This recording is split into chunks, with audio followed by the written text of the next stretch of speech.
¿Cómo están? Junto a todo el equipo de Noticiero Judicial les damos la bienvenida a estos 30 minutos de revisión de noticias. Los siguientes son los titulares. Jueces civiles se reúnen en seminario como preparación a la reforma procesal civil en nuestro país. Asociación de Magistrados convoca a segundo concurso literario. Una muerte en el Hotel Valdivia revela una tortuosa historia de amor. Eso se lo contamos en Fallo Histórico.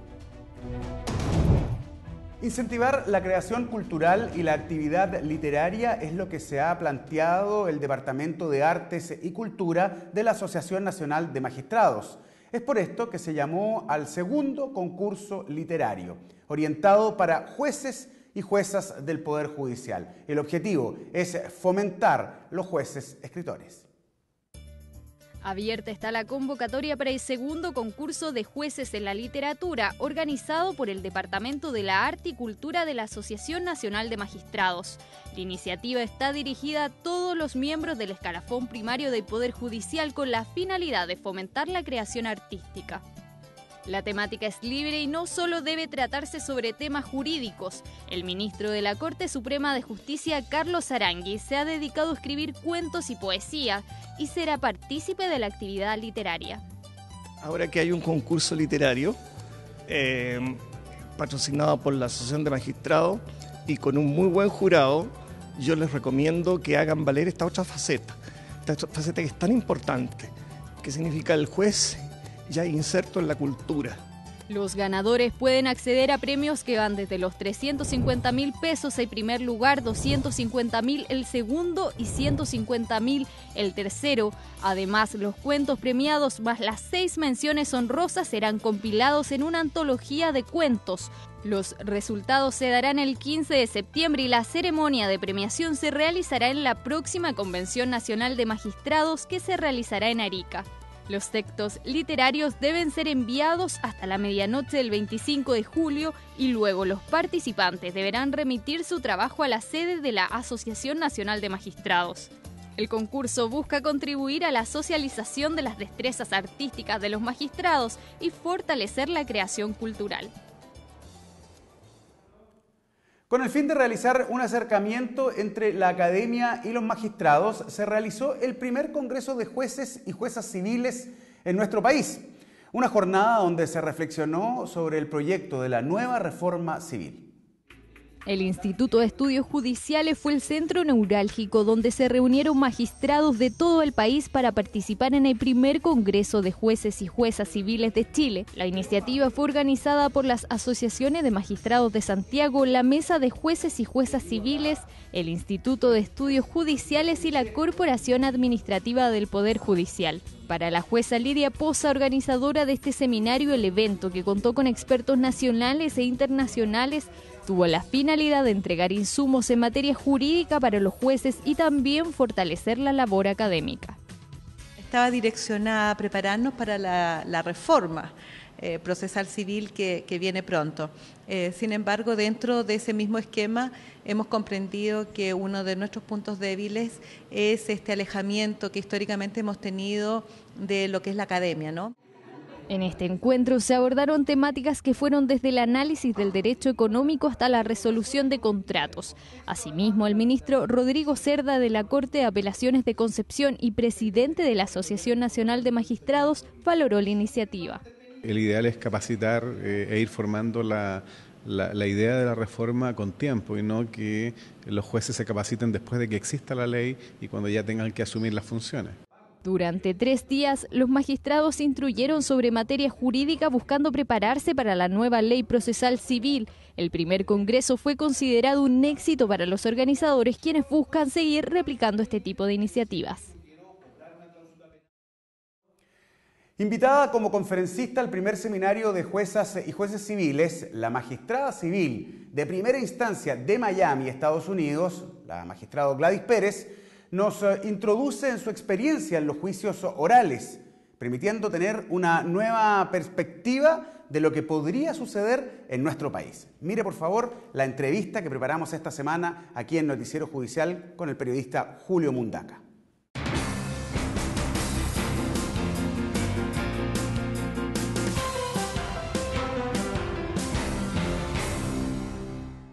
Gladys Pérez es magistrada civil de primera instancia de Miami y fue invitada como oradora principal de la inauguración del primer Congreso de Jueces y Juezas Civiles de Chile. Le quiero dar las gracias por participar en esta entrevista en Canal Judicial.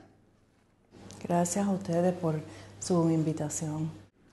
Le quiero preguntar cómo es el sistema judicial de Estados Unidos. Conocemos la figura del jurado, pero me gustaría conocer más antecedentes de cómo es el proceso. Bueno, para mí la distinción más interesante, aparte obviamente del sistema de jurado que marca el sistema estadounidense, es que nosotros operamos bajo un sistema dual o dúo. Tenemos el sistema estatal y el sistema federal, que operan a la misma vez.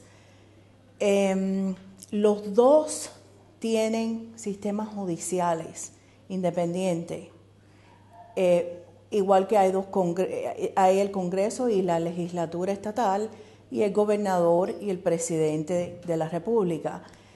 El sistema judicial también opera independientemente como una parte del gobierno. Cada estado tiene la habilidad de formular sus propias leyes y reglas acerca de su propio sistema judicial. Quiere decir que aunque hay muchas semejanzas, también hay diferencias entre estados. Me gustaría saber en la práctica, si yo soy víctima de un delito, ¿cómo recurro? ¿A quién denuncio? ¿Cómo es mi participación dentro del proceso? Una víctima depende de qué tipo de víctima. Una víctima de violencia familiar o una víctima de un crimen. Si uno es una víctima de un crimen, el primer paso sería notificar a la policía. Entonces la policía da parte a la fiscalía. La fiscalía comienza el caso a nombre del Estado. El caso ese procede en un proceso de investigación.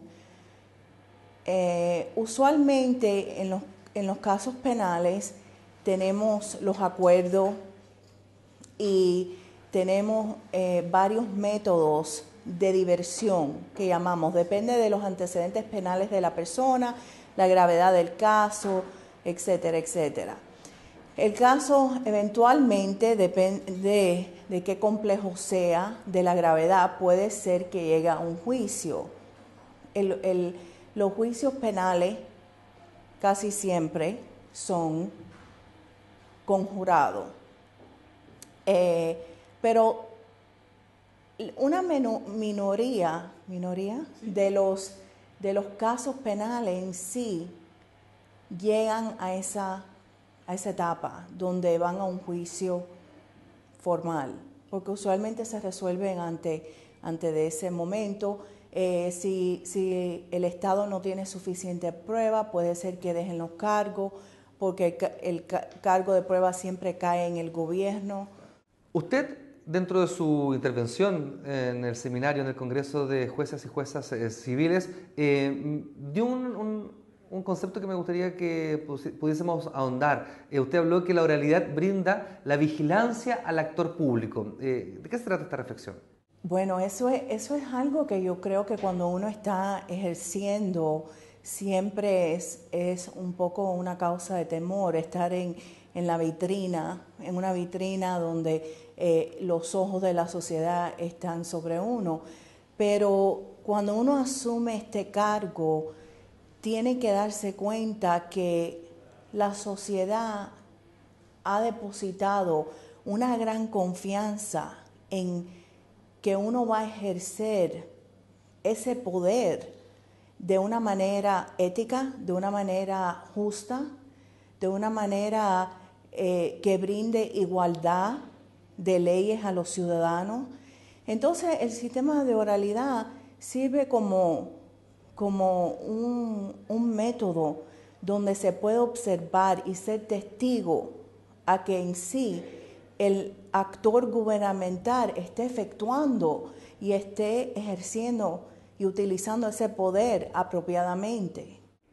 En los sistemas orales y los sistemas públicos, la relación derechos de la prensa y los derechos de la libertad de expresión con los derechos de los intervinientes choca permanentemente. La primera enmienda de la Constitución de Estados Unidos garantiza la libertad de prensa. ¿Cómo usted manifiesta diariamente este choque de derechos en la justicia de Miami? La primera enmienda no solo es una enmienda constitucional, pero es parte de la misma fábrica de la cultura estadounidense. Es bien fuerte.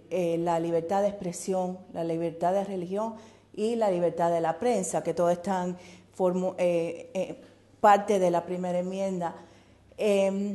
Yo puedo decir que no es absoluta, como existen excepciones a casi todas las reglas, pero sí hay que traspasar un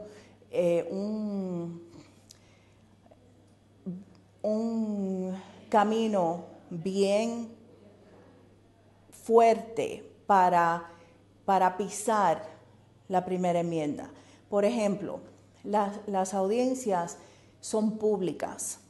Cualquier persona, ciudadano, sea de la prensa, sea un extranjero que viene y quiere observar, cualquier persona tiene derecho de entrar a mi oficina si hay una audiencia en ese momento o en un juicio y observar ese juicio. Hay varias excepciones que comenté ayer, por ejemplo, en casos de víctimas menores, en casos de abuso sexual o violación. Hay casos que la sociedad reconocemos que el interés de privacidad del individuo es más grande que el interés de la prensa o de la publicidad. Y obviamente en esos casos hay normas que regulan cuándo y qué información puede darse a la publicidad. Pero generalmente en el caso normal de contratos, en el caso normal de negociaciones, en el caso normal de hasta penal, la primera enmienda siempre va a triunfar. En Chile hay varias discusiones sobre el modelo oral. Ya lleva cerca de 15 años funcionando en nuestro país. Y una de ellas es el rol que tienen los testigos y las víctimas y la exposición que tienen al estar frente a un estrado, frente a los intervinientes y también frente al público y medios de comunicación. ¿Cuál es su opinión al respecto? Como todo, a mi opinión, en la vida hay positivo, hay negativo. Me parece a mí que culturalmente en los Estados Unidos nosotros reconocemos que ese es el proceso legal y que tenemos que servir como testigos, pero siempre se encuentran personas que no se sienten cómodos en esa situación. Yo creo que ese es uno de los temas donde la responsabilidad cae sobre el juez. Por ejemplo, si un abogado está interrogando a un testigo de una manera argumentativa, de una manera que ya el testigo se está poniendo emocionalmente incómodo, uno tiene el deber de a lo mejor llamar a un receso y pedirle al abogado que por favor modifique la manera de la interrogación. Entonces hay muchas técnicas que uno puede utilizar donde se permanezca la oralidad, pero se respete la cordialidad, no hacer daño a una persona que está brindando un servicio. Una de las discusiones, ya hablando del sistema civil en particular, una de las discusiones en Chile es cuánta influencia tiene el juez en la causa. Hay jueces que optan por la idea de reservarse y solo escuchar las alegaciones de las partes y otros que tienen un rol mucho más activo. ¿Cuál es su mirada frente al tema y cuál es la actuación que usted realiza en Miami? Bueno, eso fue una pregunta que contesté ayer y que pensé, me causó mucho interés, porque es un debate que nosotros todavía tenemos entre los jueces estadounidenses. Y si usted está familiarizado, hay mucho debate a nivel nacional sobre el activismo judicial. Personalmente, nosotros tenemos, igual que ustedes, el cargo de prueba, que cae sobre una de las dos partes. También la otra fase de esa pregunta es que los jueces como yo, aunque somos nombrados o elegidos, tenemos el requisito de haber practicado leyes. Entonces, yo siempre me gusta ejercer desde el punto de vista de el juez que yo quisiera aparecer delante. Y muchas veces no me gustaba cuando el juez intervenía, porque el juez no sabe, y yo no sé en estos momentos, si el abogado tiene una estrategia. El abogado conoce el caso de él o de ella mucho mejor que yo puedo conocerlo, porque él o ella han vivido ese caso. Yo simplemente estoy familiarizada con el caso, de acuerdo con los escritos, con la demanda, con la contesta. Entonces, yo me parece, por lo menos del punto de vista de la filosofía judicial mía, es permanecer neutral, nunca partir de esa neutralidad. Obviamente hay ciertos momentos donde uno tiene que controlar el procedimiento, puede controlar la presentación de testigos, puede tener discreción en la introducción de pruebas, pero en términos si hay un abogado que no puede introducir alguna prueba o no puede formular algún tema o alguna teoría legal, yo creo que es inapropiado que el juez formulice esa teoría o que presente o introduzca la prueba que en sí no ha podido hacerlo por los medios, porque al fin y al cabo la responsabilidad esa cae sobre las partes, no sobre el juez. Usted dijo en su discurso de jornada inaugural una frase que me quedó dando vuelta. Usted dijo que los intervinientes no solo tienen que persuadir al juez y tratar de convencerlo de que su parte es la correcta, sino también educar, instruir. ¿A qué se refiere con que las partes tienen que educar a un magistrado? Ciertamente, porque la ley evoluciona. La ley evoluciona y especialmente en los Estados Unidos, que nosotros llevamos un sistema de precedente de la ley común. El juez no puede conocer todas las leyes que existen en el código. Aparte de eso, como nosotros operamos en un sistema de precedente, también hay casos que aplican, que se forman parte de la ley orgánica, que aplican en un dado caso.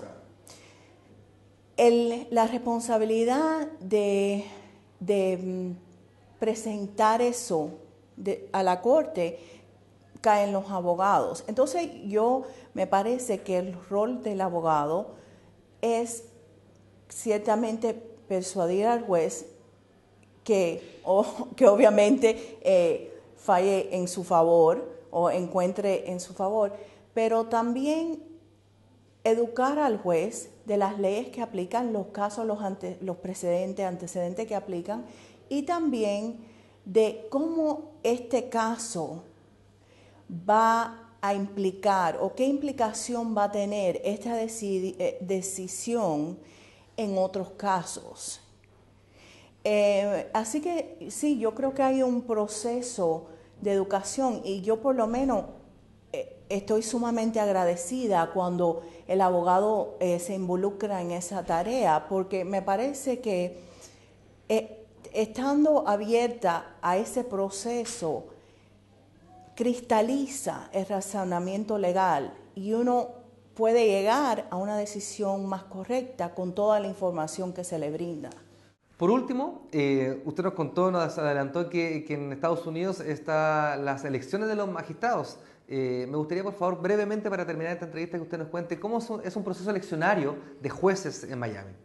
Sí, nosotros tenemos un sistema mezclado en la Florida que varía de estado a estado. En la Florida uno puede ser nombrado por el gobernador o ya cuando es juez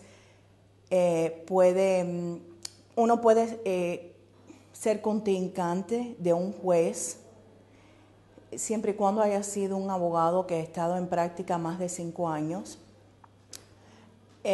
o puede ir a elección. Quiere decir que yo puedo tener un contrincante cuando mis 6 años se venzan. Las elecciones, pero cada juez, sea nombrado o elegido, tiene que ir a elección. ¿Y esa elección es abierta? ¿Los sí, ciudadanos? Sí, por el condado entero, sí.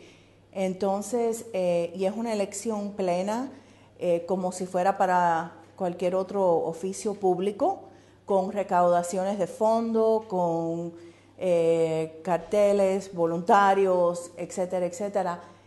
Simplemente que operamos dentro de los reglamentos y las normas de éticas de judicial, que en la Florida es no partidaria, y también no podemos hablar sobre cualquier tema que pueda aparecer ante nosotros. Quiere decir que básicamente uno no puede dar opiniones públicas sobre cualquier tema social que esté vigente en ese momento, que yo sé que sirve como una fuente de frustración para muchos candidatos, igual que para los ciudadanos, porque el ciudadano quiere votar por una persona que sea de mente igual.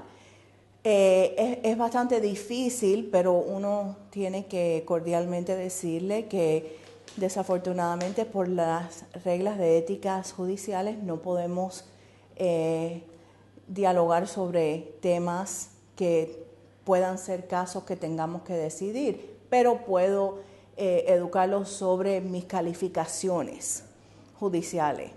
Eso es como se trata el tema ese. Le queremos dar las gracias entonces a Gladys Pérez. Ella es magistrada civil de primera instancia de Miami, Estados Unidos, y fue la oradora principal de la inauguración del Congreso de Jueces y Juezas Civiles de Chile. Le quiero dar las gracias entonces por participar en Noticiero Judicial. Gracias a ustedes.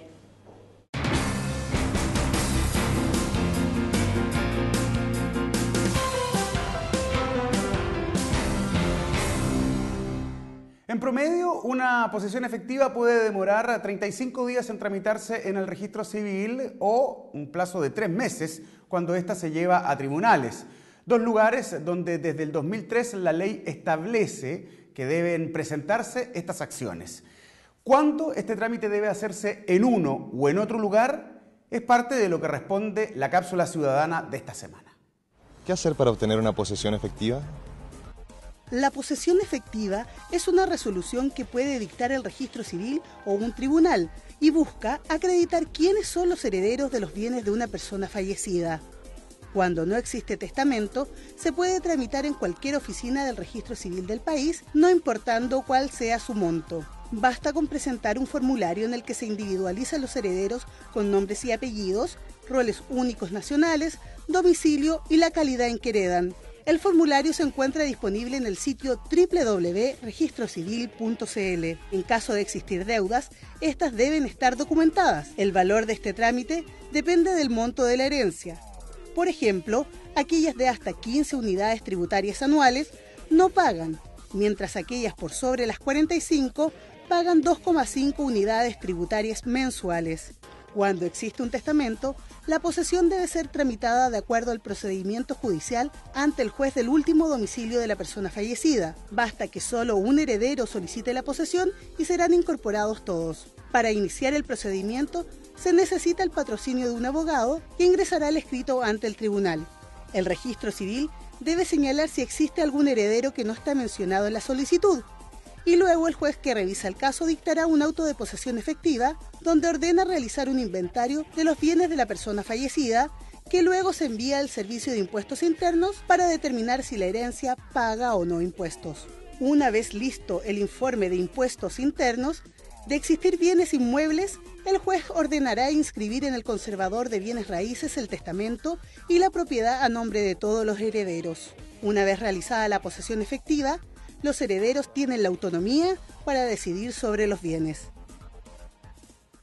Vamos ahora con información que nos llega desde regiones. Está ubicado en la calle San Martín. Es el Juzgado de Garantía de Antofagasta, en la región del mismo nombre. Para conocer más de su acción y quiénes son los funcionarios que lo componen, los queremos invitar a revisar un video que realizaron ellos mismos y que nos enviaron para presentárselos en esta edición de Noticiero Judicial.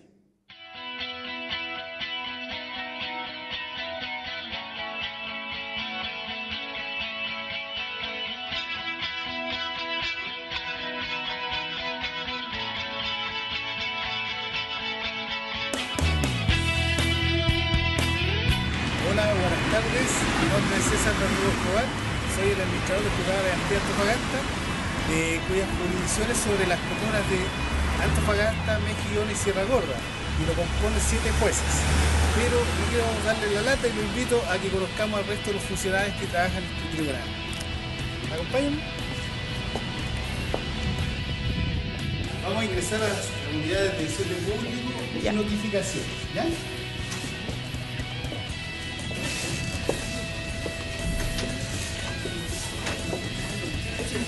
Mi nombre es Nancy Núñez y yo soy administrativo de notificaciones.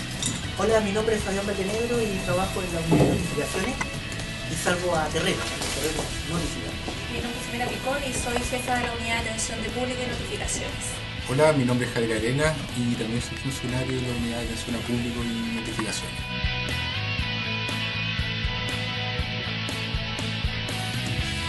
Mi nombre es Daniela Cárdenas, soy jefe de la unidad de administración de causas del tribunal. La función de esta unidad es básicamente encargarnos de todo lo que es el despacho diario de solicitudes que se reciben, además de la ejecución de las sentencias y controlar la consecución de las causas. Mi nombre es Ariela Rivera y soy suplente en el área de causas. Mi nombre es Jessica Peña, soy administrativo de causas de la unidad. Mi nombre es Claudia Liz, soy apoyo de administración de causas. Mi nombre es Roxana Salazar, soy administrativo de la unidad de causas. Mi nombre es Jacqueline Castillo, soy la jefa de la unidad de servicio. La función de la unidad es encargarse de la parte contable, financiera, de que todo funcione en el tribunal y de las audiencias de los controles de detención. Raúl Vega, encargado de controles de detención. Carla Roja, administrativa de servicio. Hola, mi nombre es Pamela Fernández. Estoy a cargo de la unidad de sala del Juzgado de Garantía de Antofagasta. La principal función de los administrativos de actas es registrar los audios de las audiencias que se realizan diariamente en este tribunal y garantizar el buen desarrollo de las mismas audiencias. Hola, buenas tardes. Mi nombre es Marta Troncoso y soy administrativo de actas. Hola, buenas tardes. Me llamo Gabriel Quinteramán y soy administrativo de actas. Hola, Miguel Cortés, administrativo de actas. Hola, mi nombre es Claudia Tosetti, administrativo de actas. Hola, buenas tardes. Mi nombre es Lidio Veloso, administrativo de actas. Hola, buenas. Mi nombre es Luis Arias, soy administrativo de actas.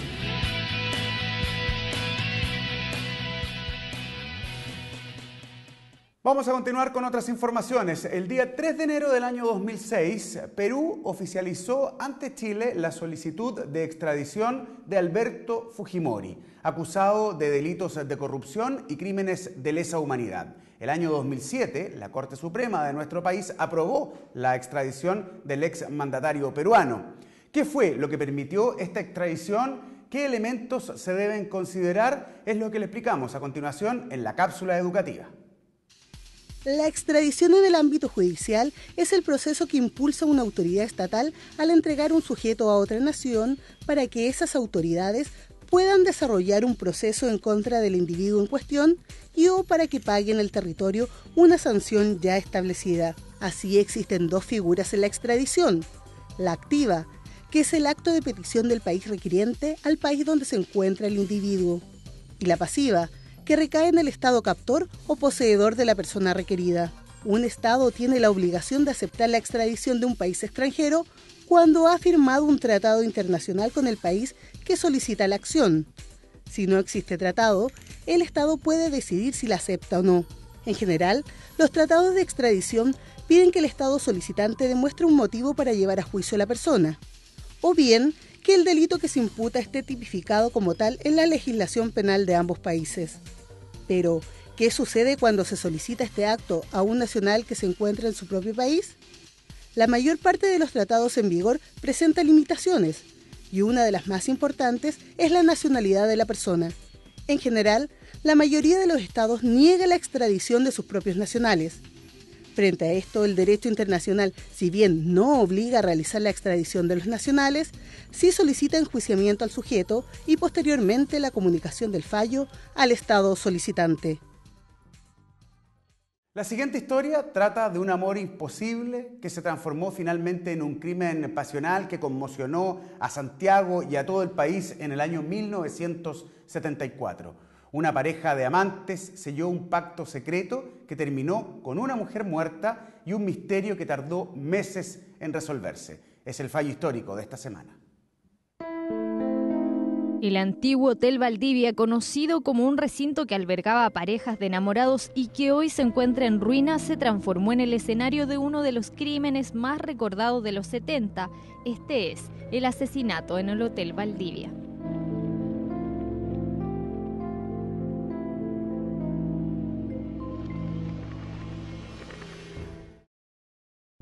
La revista Vea tituló en la ocasión Crimen del Hotel Valdivia, última cita de un amor imposible. En los archivos de la Biblioteca Nacional encontramos en microfilm la edición que narra el crimen. Una fotografía de la fachada del recinto es la imagen con la que se abre la historia. En el reportaje se escribe que esa mañana Eda Nelly, una mujer de 39 años y madre de 4 hijos, subió a su vehículo. A las 10 tenía una cita con su amante. La descendiente italiana llegó al Hotel Valdivia y le pidió a una empleada del recinto que la llevara a la habitación número 3. En el mismo dormitorio de siempre se reuniría con el padrino de uno de sus hijos y su amante por 6 años, Mario Fleischmann. La pareja había decidido reunirse para sellar un pacto.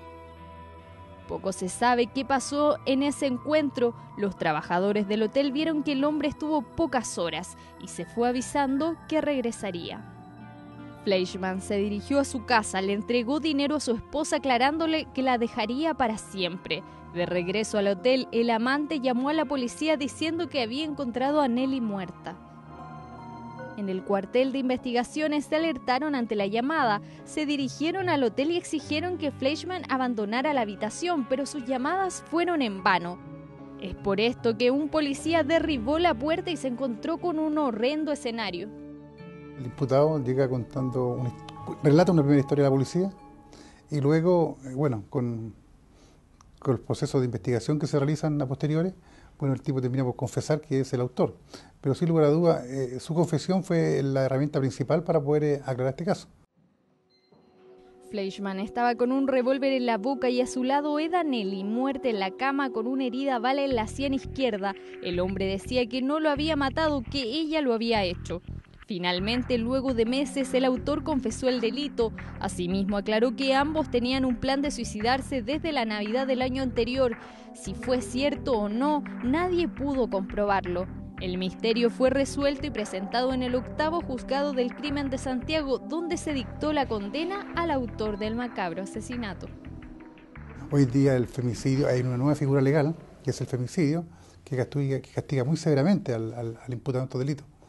En esos tiempos era un homicidio o un parricidio.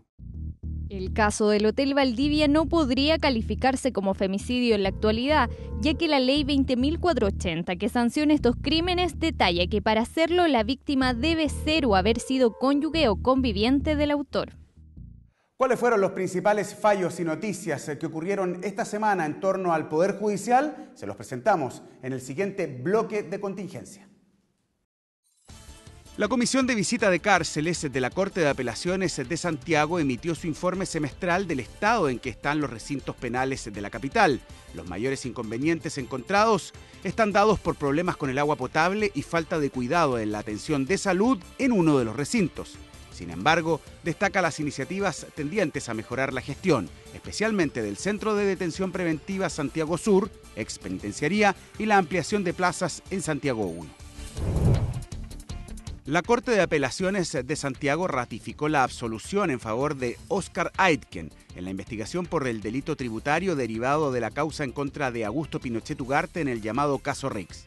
No existe certeza de que el ex albacea de Pinochet haya percibido rentas y honorarios adicionales pactados en virtud de mandato y fideicomiso.